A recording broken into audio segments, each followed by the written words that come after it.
Mes amis, nous pouvons ce matin commencer par un moment de recueillement.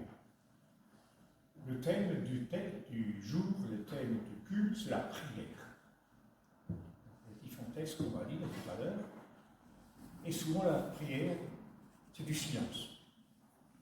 Alors avant l'introduction officielle, entre guillemets, du culte, prenons 2 minutes, les yeux ouverts ou fermés, pour nous recueillir et penser que Dieu est présent, que Christ est avec nous.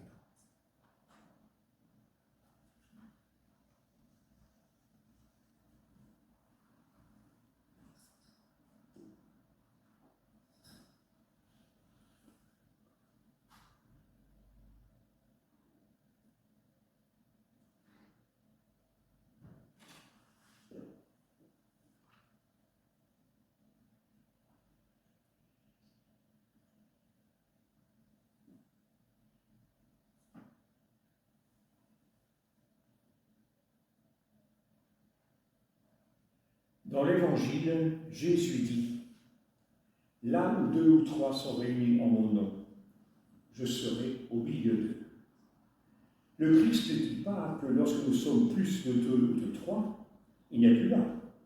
Il a peur de la foule. Il dit qu'il vient habiter de façon privilégiée. Aujourd'hui, à ce moment, il vient en toute discrétion, caché, comme fin ultime de notre vie.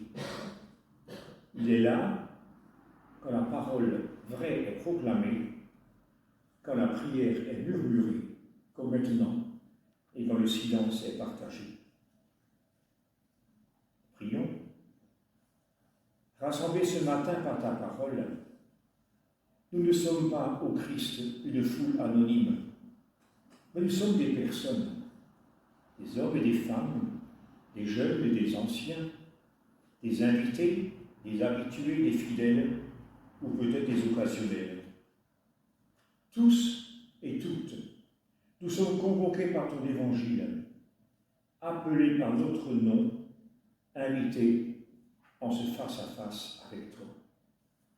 Père, ouvre nos oreilles, élargis notre cœur, guéris notre sommeil, réveille notre ferveur. Et nous chantons debout. Venez le célébrer, son grand amour. Venez le chanter.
Seigneur et Père, aujourd'hui nous voulons te dire merci, car à l'image de tous les prophètes, nous pouvons tout te dire, te poser des questions, crier notre refus quand la vie est trop dure, le chemin trop pentu, te chanter notre joie au temps de la joie et raconter nos peines au creux de nos détresses.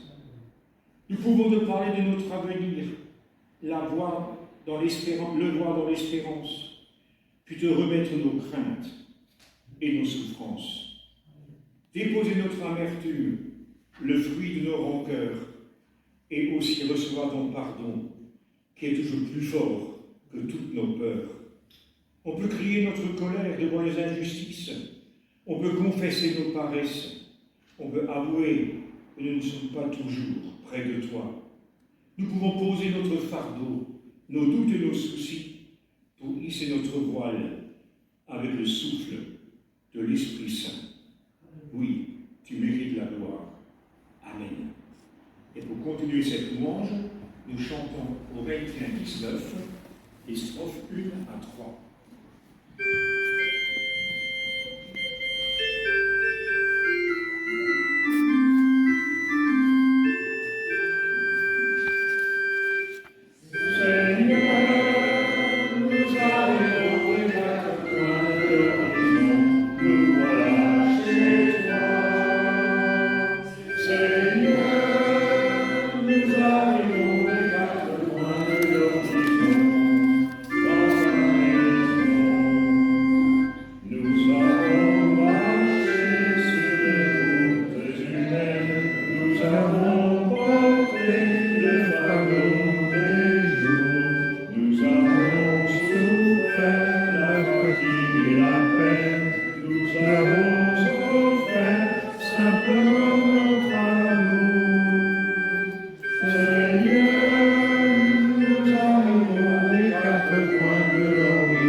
Après la louange que nous envoyons à notre Père, peut-être un peu honte. Nous ne sommes pas toujours à la hauteur de ce qu'il nous demande. Et mais nous savons aussi son pardon nous est acquis. Alors humblement disons-lui notre souffrance de ne pas être meilleur. Père, qui sommes-nous pour évaluer ce qui est bon pour nous? Trop souvent nos désirs ne nous élèvent pas. Nos demandes ne nous édifient pas. Nous voulons ce matin ouvrir les mains et nous abandonner à ta miséricorde. Aie pitié de tout ce qui en nous n'est pas le fruit de notre conversion. Aie pitié de tout ce qui en nous n'est pas suscité par l'amour. Aie pitié de tout ce qui en nous n'est pas transfiguré par la grâce. Seigneur, que ta volonté soit faite, qu'elle soit faite dans nos mains, qu'elle soit faite par nos pieds, qu'elle soit faite dans notre cœur, qu'elle soit faite par nos paroles. Pour que ta volonté se fasse en nous et par nous, nous tendons les mains, nous ouvrons nos cœurs et nous offrons nos pensées et nous accueillons ta parole. Amen. Et nous chantons « Au Seigneur pardonne nos péchés ».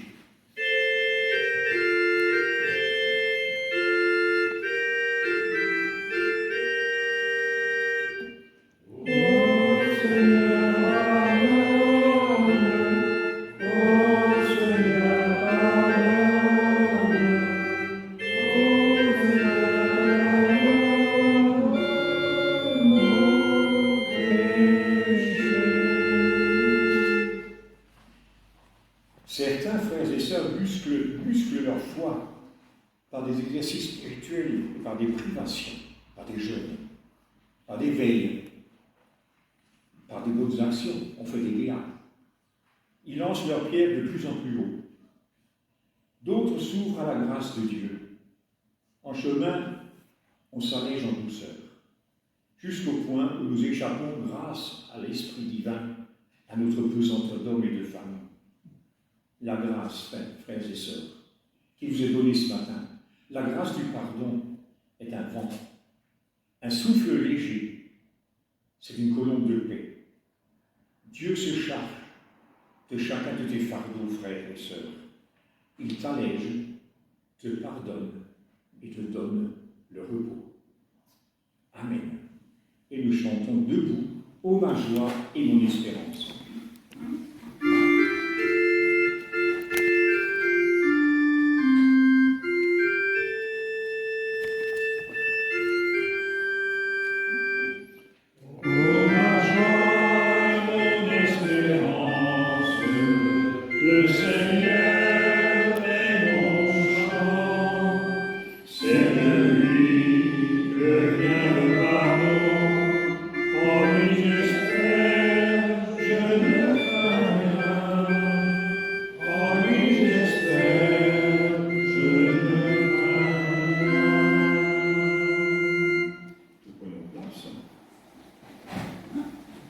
Et nous écoutons des paroles qu'on appelle les paroles d'alliance, qui effectivement nous donnent la voie à suivre éventuellement.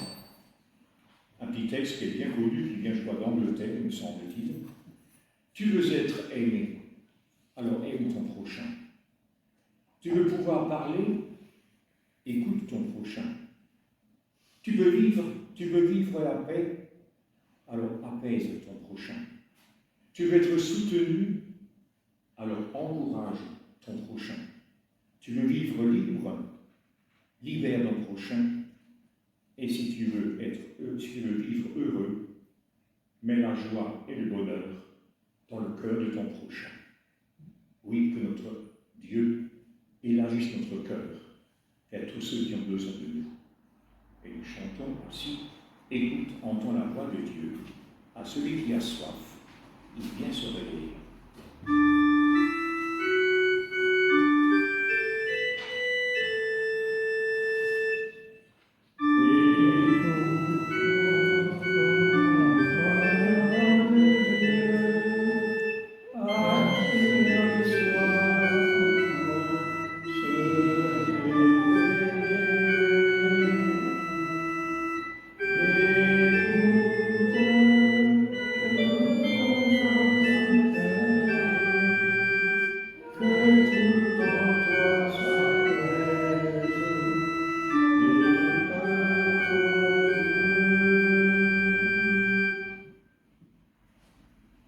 Avant d'écouter la parole qui nous est donnée dans cet Ancien et Nouveau Testament, ces livres qui sont faits pour nous, inspirés par Dieu, dont nous pouvons toujours tirer quelque chose.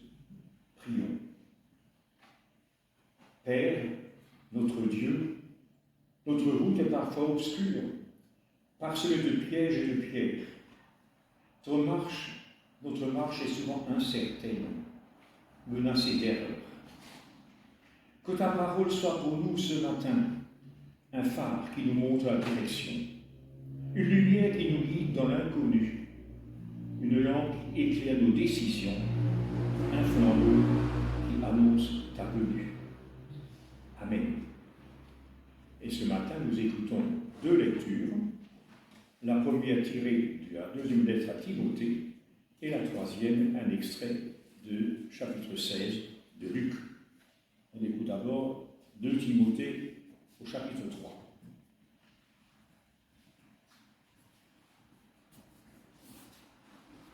Quant à toi, demeure en ce que tu as appris et ce dont tu as acquis la conviction. Tu sais de qui tu l'as appris. Depuis ta plus tendre enfance, tu connais les Écritures sacrées. Elles peuvent te donner la sagesse en vue du salut par la foi qui est en Jésus-Christ.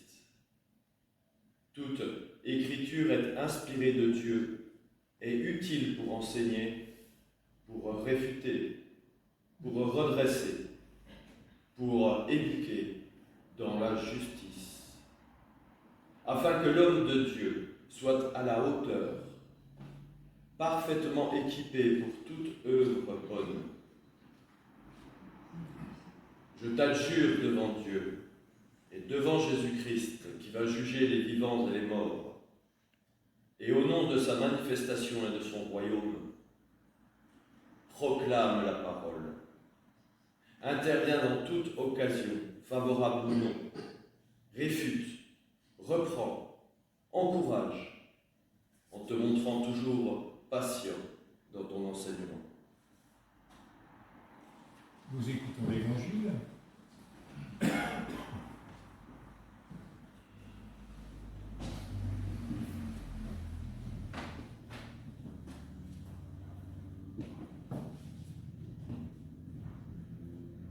Luc 18, 1 à 8. Il leur disait une parabole pour montrer qu'il faut toujours prier sans se lasser. Il dit, il y avait dans une ville un juge qui ne craignait pas Dieu et qui n'avait d'égard pour personne. Il y avait aussi dans cette ville une veuve qui venait lui dire « Rends-moi justice contre mon adversaire ». Pendant longtemps, il ne voulut pas. Mais ensuite, il se dit « Bien que je ne craignais pas Dieu et que je n'ai d'égard pour personne, néanmoins, parce que cette veuve m'importune, je vais lui rendre justice, de peur que jusqu'à la fin, elle ne vienne me casser la tête. » Le Seigneur ajouta, « Entendez ce que dit le juge injuste. Et Dieu ne ferait pas justice à ceux qu'il a choisis, alors qu'il crie vers lui jour et nuit? Il les ferait attendre? Je vous le dis, il leur fera justice bien vite. Mais quand le Fils de l'homme viendra, trouvera-t-il la foi sur la terre? »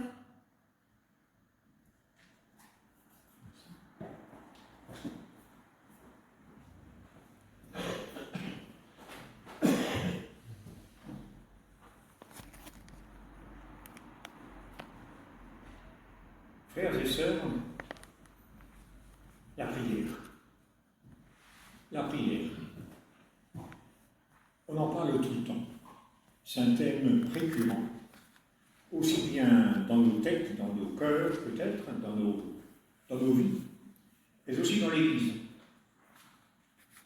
Et on oublie beaucoup de détails importants quand on parle de la prière. D'abord, frères et sœurs, la prière est un don de Dieu. Un don de Dieu qui est disponible pour toute personne, quelle qu'elle soit. Bien souvent, quand on interroge nos paroissiens, ou même des gens qui ne sont pas à la paroisse, mais qui sont croyants, la question est-ce que vous priez? La réponse classique, en général, oui, je prie tous les soirs. D'autres prient le matin en plus. D'autres ajoutent une troisième fois, moi je vais quand même au culte le dimanche. Comme si on morcelait la prière dans des moments précis. Je prie le soir, avant de me coucher bien sûr, Je prie le matin pour bénir la journée, et puis, une fois par semaine, ou un peu moins, je vais retrouver les frères à l'église pour le culte. Frères et sœurs, alors que Jésus nous donne ce don de la prière, il est présent tout le temps. Il n'y a pas, on oublie souvent des moments de prière. Même dans votre vie, bien sûr, il y a des moments où on peut s'arrêter vraiment pour prier tranquillement. Ça arrive à tout le monde, et certains le font. Mais ce n'est pas nécessaire. La prière, au fond, peut vous accompagner toute la journée. Quand je prends le bus le matin pour aller au travail, je peux prier dans le bus. Il est là. Mais est-ce que nous avons vraiment compris, tous, moi compris, que Christ vit en nous? Que l'Esprit est réellement en nous? Bien sûr, nous ne le voyons pas, nous ne le sentons pas. Et pourtant, il agit. Il agit tout le temps, et justement, nous pouvons à ce moment-là, effectivement, nous tourner vers lui à tout instant, à toute occasion, pour lui dire ce qui ne va pas ou ce qui va, ou pour bénir de ce que nous allons faire. Vous partez voir une tante à l'hôpital, bien malade. On y va, on prend le bus, en voiture, n'importe. Vous y allez. Est-ce qu'on peut dire à ce moment-là, Seigneur, mon Père, je vais rencontrer cette dame ou ma tante, instruis-moi les paroles que j'ai à lui dire. Chaque chose que vous faites dans votre vie peut être amenée dans la prière. Et c'est pour cela qu'on dit que c'est un don de Dieu. Étant présent en vous perpétuellement, nous n'avons pas à chercher quand et comment on peut le prier. Bien sûr, on peut aller à l'église, vous retrouvez en assemblée, c'est normal, entre frères et sœurs qui chantent et qui aiment le même Dieu. Mais pas forcément être dans une église ou quelque part pour prier. C'est une chose constante. Au fond, c'est une union perpétuelle avec Dieu. Il ne faut pas en faire un devoir. Ah, j'ai pas fait ma prière du matin. J'ai pas fait la prière du soir. Papa, qu'est-ce qui m'est arrivé? Non, mais on n'est pas content parce que j'ai pas fait ceci. Vous n'avez pas à faire. Vous avez à vivre la prière. C'était tout à fait différent. Vous oubliez, il n'y a rien à oublier. J'ai oublié la prière du matin, non, il n'y a rien oublié du tout. Dans la journée, vous pouvez très bien parler à Jésus, tranquillement, là où vous êtes, même en faisant la cuisine, en monoprix ou à Leclerc, pendant qu'on cherche les légumes, on peut prier à tout instant. Alors, frères et sœurs, n'oubliez pas ce premier élément que je vais vous répéter ce matin, vous le saviez déjà. Il faut faire un acte de foi tous les jours, en disant vraiment, en me levant, Christ est en moi. Il est en moi. Et donc, à tout instant, il est accessible. Mais très souvent, le mot prière, et vous le savez tous, égale demande. La plupart de nos prières, même les miennes, sont très souvent des demandes. On prie, ou de joie, ça arrive, heureusement, merci Seigneur. Ma tante, elle est guérie, ça va, votre tante, elle est guérie, merci. Mais très souvent, c'est la demande. Et je n'aime pas beaucoup même nos liturgies. On parle qu'une seule fois de prière, à la fin, vous savez, quand on fait la prière d'intercession. Comme si la prière n'était que des demandes. Quand nous chantons au début le chant de gloire, c'est une prière de gloire. Quand nous demandons pardon, c'est une prière de pardon. Elle est là tout le temps, ce n'est pas uniquement des moments où on demande. Malheureusement, c'est souvent ce qui reste, des gens qui ne pratiquent plus, mais qui prient quand même, parce qu'ils ont le fond en eux, ce qui est resté de leur enfance, du catéchisme. Oui, la prière. Ça reste, mais ça reste comme l'ultime secours quand ça ne va plus. Alors on va demander à celui qui est là-haut de faire quelque chose. Alors voyez-vous, frères et sœurs, il est important de prier, je dis un peu autrement. Quand vous vous mettez à prier, peut-être vous aussi, moi ça m'arrive aussi, on commence par dire, Seigneur, il faudrait aujourd'hui que. Je voudrais bien que tu fasses aujourd'hui ce que, etc. La demande.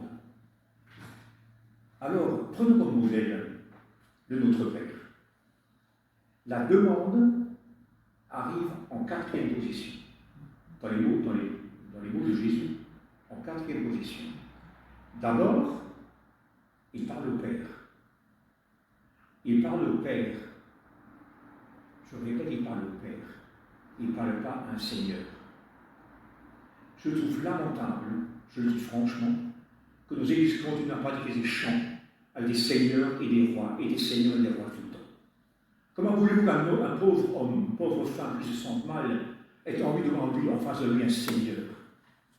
Est-ce que les esclaves ou les gens du Moyen-Âge étaient heureux devant leur seigneur? C'est un mot terrible. Pourquoi vous ne dites pas ce que Jésus a dit? Il est Père, notre Père, et pas notre Seigneur. Moi, à mon avis, je serais un peu plus de temps dans ma vie, je ne sais pas combien de temps je vais en vivre. Je voudrais bien refaire en entier le recueil de cantiques. En gardant les mêmes mots, là, juste, mais enlever tous ces seigneurs et tous ces mots de ton pouvoir, ta puissance, etc. Mais comment est-ce que l'homme s'y retrouve? Bien sûr qu'il est omnipuissant. En fait, il est puissant, bien sûr. Et dans quel domaine est-il puissant? Est-il puissant dans tout ce que vous demandez? Vous le savez bien que non. Vous demandez de faire des choses, pendant des mois et des mois, rien n'arrive. Il ne vous exauce pas. Alors où est le Dieu tout-puissant? Et pendant des siècles après, chez ce Dieu tout-puissant, et qui sait que omniscient? Avec ça, on a mis nos églises. Parce que les gens ne peuvent plus croire à cela. Bon, il a sa puissance à lui, qui est de nous inspirer de vivre en nous. Dieu, normalement, n'intervient pas dans le monde.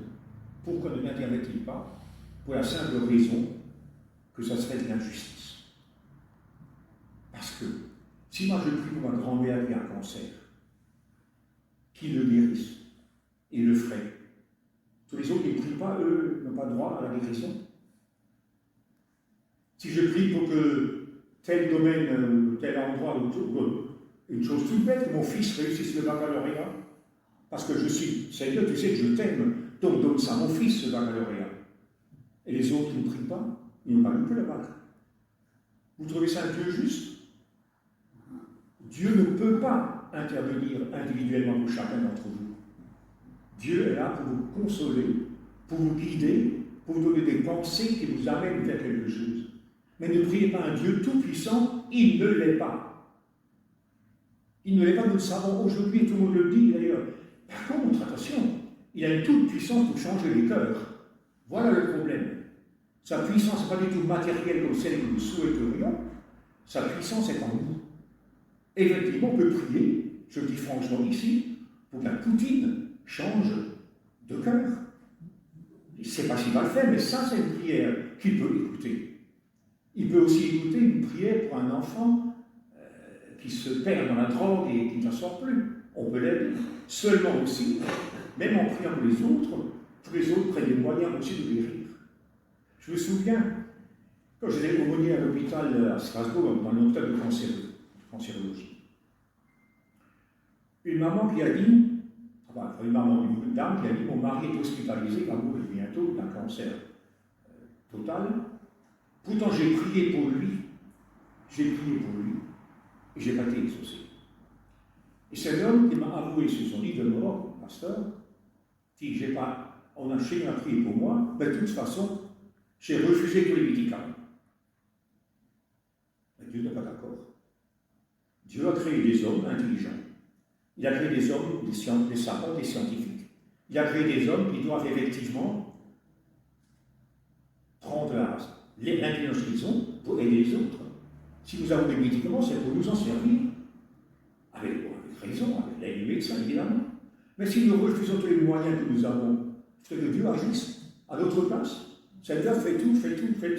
Mais non, c'est pas un fait tout, Seigneur, justement. Alors je crois qu'il faut recentrer un peu notre prière. Et la meilleure façon, c'est, avant de prier, c'est de reconnaître que nous avons un Père. Notre Père. Un Père qui nous dit, ou Jésus a dit, que son nom soit sanctifié. Et qu'on aime ce nom-là, qu'on puisse le répéter avec plaisir. Que ton règne vienne. Le règne lequel? Le royaume des dieux, vous l'attendez? Oui, je le règne, me répondons souvent, après ma mort. Non, moi je ne suis pas d'accord. Le royaume de Dieu, vous l'avez en vous aujourd'hui. Le jour de votre baptême, et même après, quand vous faites votre acte en disant que Jésus est l'homme que vous aimez, celui que vous aimez qui va diriger votre vie, vous êtes dans le royaume. Jésus n'est pas venu sauver tous les gens après vous, Il est venu sauver les hommes qui vivent tous les jours ensemble. Votre seule mission, frères et sœurs, et la mienne aussi, c'est pas de gagner le ciel, mais c'est de changer le monde. C'est pas du tout la même chose. Bien sûr, on change le monde, peut-être je gagne le ciel, je n'ai rien à gagner, il m'est donné. Mais nous sommes là sur terre. Vous êtes là sur terre dans des villages, dans des villes, dans des familles, dans des quartiers où on demande que vous fassiez quelque chose. Vous savez, il ne faut pas se faire d'illusions. Nos voisins nous connaissent. Ils savent qui nous sommes. Ils savent qui est chrétien. Des gens qui se disent chrétiens, ils savent ceux qui sont engagés dans les églises. On nous regarde sans le dire. Mais vous devez être témoin à ce moment-là. On ne peut pas agir comme si nous n'étions pour rien. Que le royaume vienne. Oui, et bien sûr, il sera complet, le royaume, après notre mort. Cette fameuse mort, n'est-ce pas? Alors j'ai été étonné parce qu'on avait le groupe des jeunes il y a 4 jours. Hein. Ils vont donc faire le fameux culte de jeunes samedi prochain. Ils ont choisi une thème à leur âge. Donc vous savez que nos jeunes d'ici, c'est entre 12 et 18 ans. Quoi. Ils ont choisi une thème du culte, la vie et la mort. J'étais soufflé de voir que nos jeunes veulent comme thème de la vie et la mort. Leur demandaient tout cela. Eux-mêmes disent, on en a parlé, on a discuté au lycée. Pas en classe, mais entre copains. Il y a un qui lui a dit, toi, tu es chrétien, ça, tu vas à l'église, toi. Oui. Eh bien, la mort, c'est quoi après hein? C'est la folie, la mort. Tout ce qu'on a fait est fichu, et on meurt donc. Donc ils ont choisi ça comme thème. Je ne sais pas ce qu'ils vont sortir, on verra ça samedi prochain. Je ferai bien sûr le petit mot d'accueil pour eux. Frères et sœurs, oui, la mort. La mort est une rupture. C'est une rupture, je dirais, pour vous aussi, parce que vous quittez d'un coup ce que vous avez vécu toute votre vie. Mais ce n'est pas une catastrophe. Il ne faut pas avoir peur de la mort elle-même. Moi, j'avoue franchement, je vais vous dire toute amitié, je n'ai pas peur de la mort. Moi, j'ai peur de ce qui précède. On n'aime pas souffrir. On n'aime pas être dans les vagues, comme on dit. On n'aime pas être guidé par les autres. On n'aime pas devoir toujours recourir aux autres parce qu'on est un peu de temps, on ne peut plus rien faire tout seul. Ça, c'est terrible. Et j'ai peur de ça. Je n'aime pas. Mais la mort elle-même, bien sûr, c'est douloureux pour ceux qui restent. Un être qui s'en va, qui a été aimé, etc., c'est douloureux. Là, il y a une vraie rupture. Mais pour nous-mêmes, frères et sœurs, votre corps, on n'en a plus besoin. On n'en a plus besoin. Dieu nous accueille dans ce royaume. Dans ce royaume qui, ici sur une terre, est un simple sentiment d'appartenir à Dieu et de faire le plus possible du bien aux autres. C'est ça le royaume de Dieu. Et si vous faites cela, vous y êtes déjà. Jésus le dit à Jean-Baptiste d'ailleurs, je viens. Et le royaume de Dieu est là. Il ne viendra pas plus tard. Alors frères et sœurs, là aussi, ça provient de notre prière. Et puis à la fin, Jésus dit que ta volonté soit faite. Il ne dit pas que tous les hommes doivent suivre sa volonté. N'oubliez pas que notre Père nous a créés libres. Dans tout ce qu'il nous propose, nous pouvons dire non. Et nous pouvons dire oui. L'exemple classique, je fais à nos jeunes souvent, ils rentrent de l'école, une dame tombe par terre, il y a 2 solutions. Ou il se précipite vers les collègues à se relever, ou il dit je m'en fous, je ne la connais pas, et il continue son chemin. Mais ceci est un exemple simple pour les jeunes, mais c'est vrai pour nous tous. Dans notre vie, tous les jours, nous avons ce dilemme. Est-ce que j'ai, est-ce que je n'ai pas? Est-ce que je peux, est-ce que je ne peux pas? Et nous pouvons dire oui ou non. Dire non, c'est ce qu'on appelle, un mot que j'aime plus non plus, qu'on appelle le péché. Le péché, c'est de dire ça que Christ est en nous, nous inspire de belles choses, et nous, ça ne nous intéresse pas. Et non. Non, je fais ma voix, moi, je sais mieux que toi, sans discuter pour le faire. Alors quand vous avez résumé ce Père, qui a un nom qui est magnifique, qui souhaite que vous agissiez bien, mais croyez-moi, la demande, la 4e qui arrive, la 4e version de notre Père, est tout à fait différente. Il fallait une dame qui m'a dit, en faisant cela, à l'hôpital aussi, en faisant cela, d'abord en me remémorant tout ce que Dieu est, mais je prie autrement. Il y a des choses que je n'ose plus demander, ça devient ridicule. Ça ne colle plus ce que j'ai envie de demander. Voyez, dans le sens que il faut se mettre en Dieu, avec lui, et finalement, c'est lui qui priera en vous. Et il saura, il vous dira ce qu'il faut demander, effectivement. Alors, arrêtons, frères et sœurs, de faire de la prière une demande. La prière, c'est un moment vécu chaque jour, à chaque instant. Bien sûr, on l'oublie souvent. Moi aussi, on n'est pas des saints, loin de là. On n'est pas du tout dans la sainteté. N'empêche que, si vous pouvez garder ça en vous, là où vous êtes, le lieu que vous fréquentez, ou le temps dans lequel vous êtes, il est avec vous. Il n'est pas avec vous, il est en vous. Alors j'ai envie de lui dire, notre Père, oui, aide-moi à vivre avec toi tous les jours. Amen.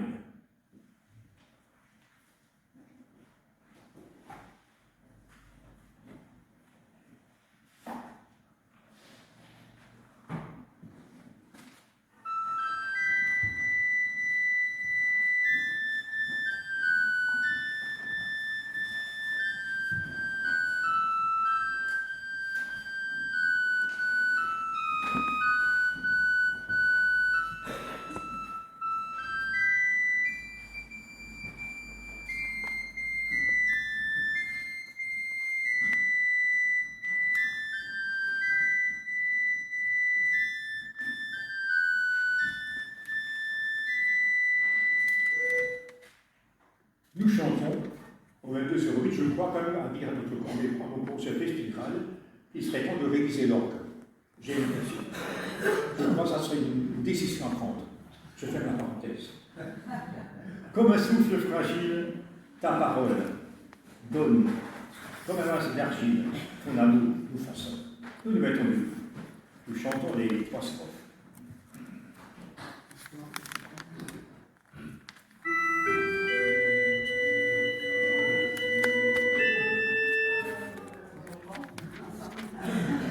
Comme un souffle fragile, ta parole se donne, comme un vase d'argile, ton amour nous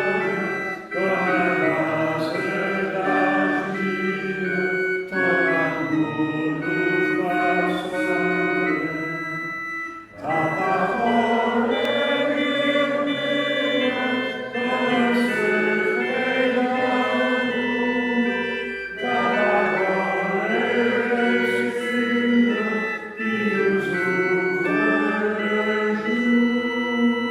comme un souffle fragile,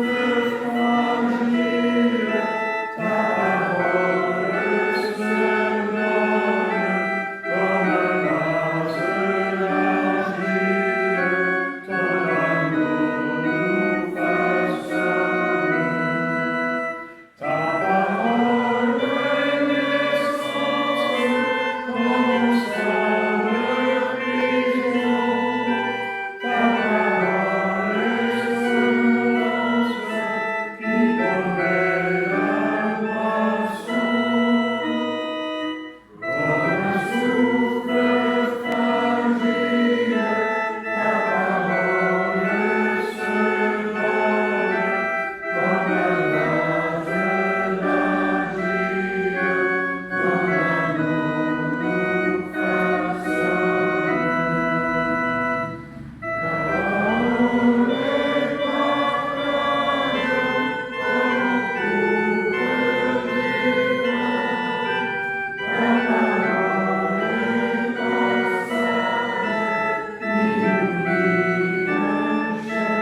donne,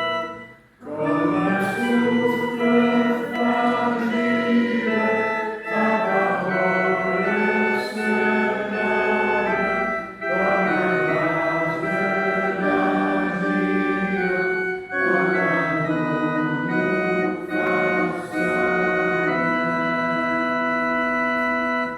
Et nous confessons notre foi. Je crois au Dieu qui a posé comme première question à l'humain, où es-tu? Je crois au Dieu qui a posé comme deuxième question à l'humain, pourquoi as-tu fait cela? Je crois au Dieu qui a posé comme troisième question à l'humain, qu'as-tu fait de ton frère? Je crois au Dieu qui a appelé Abraham à le retrouver dans un tête-à-tête d'une marche dans le désert. Je crois au Dieu qui a appelé Moïse à devenir le libérateur d'un peuple soumis à une dure servitude. Je crois au Dieu qui a appelé David à le chanter dans les sommets et dans les creux de son histoire. Je crois au Dieu qui s'est fait homme en Jésus de Nazareth. Il a appelé, il a enseigné, il a guéri, il a manifesté le règne de Dieu. Je crois au Dieu qui s'est fait serviteur en Jésus de Nazareth. Il s'est agenouillé, il a lavé les pieds de ses disciples, il a donné sa vie. Je crois au Dieu qui est sauveur en Jésus de Nazareth. Il a souffert sous Ponce Pilate, il a été crucifié, il est mort, il a forcé la porte des enfers, il est ressuscité des morts. Je crois au Dieu qui est présent par son esprit auprès des hommes et des femmes de toutes les langues, de toutes les couleurs, de toutes les nations. Je crois au Dieu qui a la tête d'une église, visible et invisible, pécheresse, pardonnée, locale et universelle, diaconale et missionnaire. Je crois au Dieu qui est présent aujourd'hui dans cette paroisse de grâce, avec nous, parmi nous, en nous. Amen. Nous prenons place. Et nous avons des annonces peut-être à écouter. Non. Quelques-uns? Oui? Il y a un peu de raisin framboise à la sortie sur la table. Il est absolument succulent. Il vient de 500 mètres d'ici à Vol d'Oiseau. C'est du raisin framboise.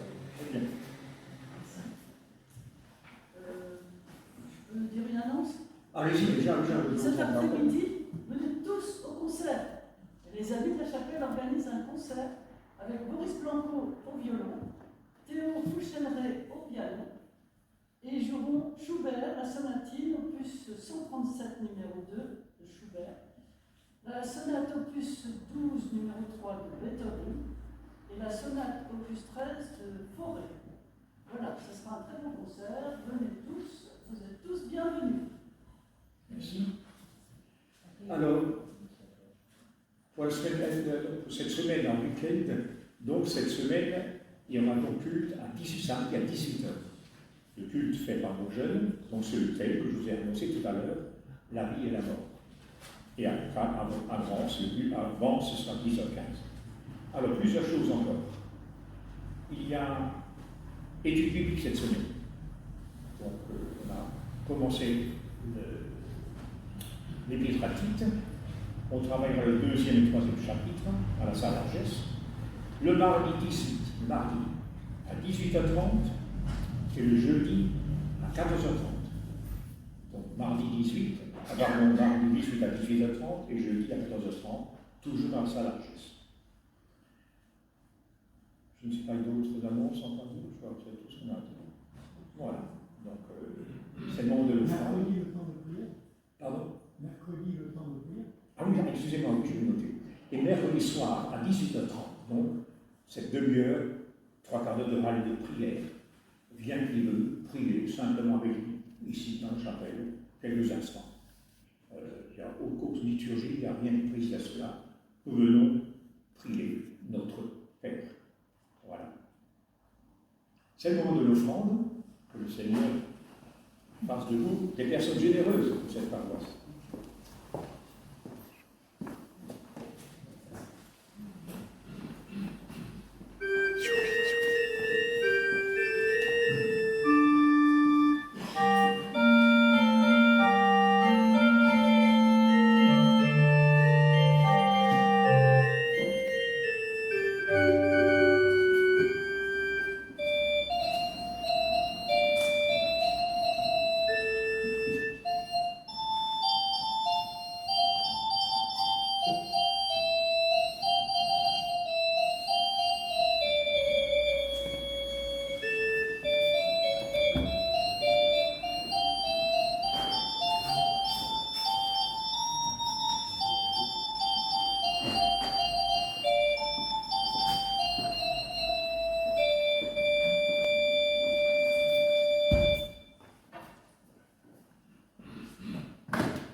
Vous le jouez une fois en entier parce qu'il n'est pas très connu. le 4608. Certains le connaissent, d'autres ne le connaissent pas, alors écoutez, à vous de voir, mais je crois que c'est un très beau chant, j'aime beaucoup. Nous chanterons les 4 strophes.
Jésus avant de mourir. Un grand repas d'amour. Jésus est à table. Il partage un repas. Un des invités est nourri par les paroles du Maître. Il voudrait parler, mais il sent que ce mot serait maladroit. Alors il dit tout simplement ce qu'il ressent. Heureux celui qui prendra son repas dans le royaume de Dieu. Alors Jésus en profite et raconte une histoire. Un homme prépare un grand repas, il invite beaucoup de monde. À l'heure du repas, il envoie son serviteur dire aux invités « Venez maintenant, car tout est prêt. » Mais tous s'excusent, les uns après les autres. Le premier dit au serviteur « Je viens d'acheter un champ, je dois aller le voir, je t'en prie, excuse-moi. » Un autre dit « Je viens d'acheter 5 paires de bœufs, et je vais les essayer, je t'en prie, excuse-moi. » Un autre dit « Je viens de me marier, c'est pourquoi je ne peux pas venir. » Le serviteur revient chez son maître et lui raconte tout. Le maître de la maison dit au serviteur « Va sur les places et dans les rues de la ville, Amène ici les pauvres, les infirmes, les aveugles, les boiteux. Va sur les chemins le long des haies. Tous ceux que tu rencontreras, fais-les entrer chez moi. De cette façon, ma maison sera pleine. Vous la connaissez l'histoire. Aujourd'hui, frères et sœurs, nous avons ouvert l'Écriture tout à l'heure. Nous avons entendu une parole. Cette parole, je pense, nous a peut-être parlé, car elle prononce une vérité forte sur nous-mêmes, sur la prière, sur le Père. Peut-être nous a-t-elle rejoints si nous ne sommes pas trop encombrés par nos propres soucis. Comme toutes les histoires que raconte Jésus, celle-là nous interroge. Quelle sorte d'invité sommes-nous aujourd'hui? Quelles sont les excuses que nous avançons pour ne pas vivre le royaume? Nos richesses, nos biens, notre travail, nos occupations, notre famille, nos maladies? Oui, on a souvent des excuses. Mais la parole devient un peu cinglante. Si tu ne réponds pas à mon invitation, tu ne mangeras pas à mon repas. Et aujourd'hui encore, frères et sœurs, cette invitation nous est adressée à tous. Voici ce que j'ai reçu du Seigneur et ce que je vous ai transmis, dit Paul. Le Seigneur Jésus, dans la nuit où il fut livré, prit du pain. Après avoir rendu grâce à son Père, il le rompit et le donna à ses disciples en disant: prenez ceci, tous, et faites en mémoire de moi. Et puis de même la coupe, en disant: cette coupe est la nouvelle alliance en mon sang.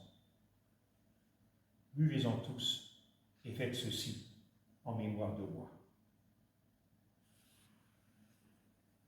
Prions. C'est vrai, Seigneur, nous avons beaucoup de bonnes raisons de ne pas répondre à ton appel. Nous avons tellement de choses à faire. Nous avons tellement d'occupations, tellement d'agitation dans nos vies. Notre travail, notre salaire, nos loisirs, nos soucis, notre famille nous occupe tant qu'il nous reste peu de temps pour toi et pour construire notre foi. Notre foi est bancale, nous le savons, et notre espérance est petite, et notre amour souvent si pauvre. Mais Seigneur, dans la parabole, justement, tu invites tout le monde, les aveugles, les pauvres, les aveugles, les infirmes, les boiteux, tous ceux qui ont un souci. Et ça, c'est nous. Nous sommes pleins de soucis aussi. Et pourtant, tu es là et tu nous invites. Eh bien, nous voici. Que par ce repas, ton esprit guérisse en nous notre foi. Qu'il ouvre nos yeux sur nos oreilles et notre présence à la parole. Qu'il nous donne de voir dans ce pain et dans ce vin les signes de ta grâce. Oui, que ce repas soit ce festin où tu nous invites, où tu nous attends, où tu nous réjouis et tu nous renouvelles. Et tous ensemble, entre frères et sœurs, unis à tous ceux qui dans le monde entier aujourd'hui célèbrent la Sainte Seine. Alors frères et sœurs, si vous vous reconnaissez dans ces mots, si vous vous sentez faible ou infirme, si vous êtes joyeux ou malheureux, si maintenant vous avez envie de changer de vie, venez tous, car le Seigneur vous attend. Tout vous est donné aujourd'hui. Venez, tout est prêt.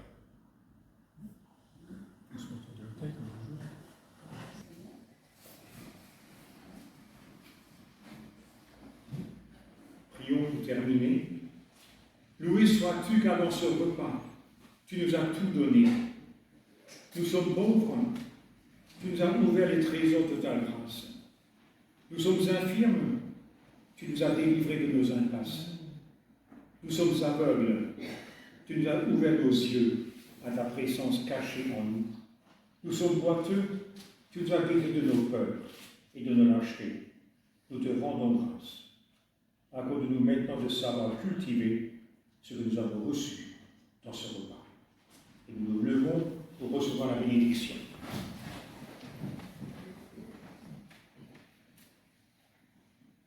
Aujourd'hui et demain, et dans les jours qui viennent, le Père ouvre votre regard. Le Père libère votre marche. Le Père guérit votre passé si vous avez des soucis. Le Père réveille votre écoute. Il ressuscite votre foi. Que l'Évangile apporté par Jésus soit pour vous ce moment de bien-être où vous recevez la vraie parole. Soyez bons. Soyez généreux. N'oubliez pas ceux qui souffrent. Allez vers ceux qui ne croient plus en rien. Allez vers ceux pour qui la vie ne vaut plus rien. Soyez bons comme votre Père est bon. Et qu'il vous bénisse tous les jours de cette semaine de votre vie, dans vos paroles, dans vos pensées et dans tout ce que vous ferez encore. Amen. Et nous chantons pour terminer.